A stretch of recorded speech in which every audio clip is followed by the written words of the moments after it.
Well, there you go. There's a perfect example of hill country. You know, white-tailed deer absolutely love this type of environment.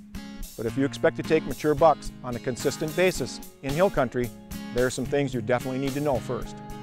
From the Pages Up is brought to you by Muzzy Broadheads, bad to the bone, and by Thompson Center Arms, America's master gunmaker.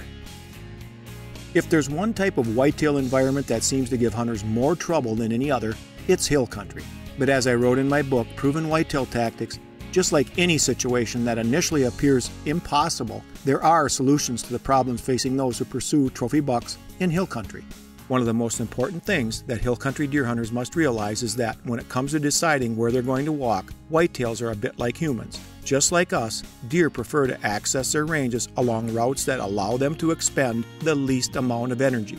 And whenever possible, whitetails also like to have a bit of cover to go along with this easy access. With this in mind, it becomes easier to determine where the deer are going to establish their primary travel routes. For instance, except when faced with extreme pressure, deer will seldom cross over a ridge or hill at its highest point. In most cases, they'll traverse hills through low points or saddles, as most hunters call them. Again, it has to do with the deer not wanting to expend any more energy than is absolutely necessary. Another place you can expect to find deer activity in hill country is along the very bottoms of a series of hills. Such places are even more appealing to the deer if there's cover present.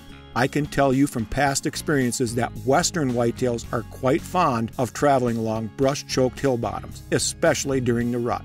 Without a doubt, the thing we like most about hunting open hill country terrain, like that found in western states, has to do with the visibility factor. Because we're sometimes able to see for miles, there's hardly a time during the day when we're not seeing deer somewhere. However, as we've quickly learned, if you can see them, they can also see you. A good rule of thumb for hunting this type of environment is to keep a low profile and use your optics. Hey, remember, hunt hard, but always hunt safe.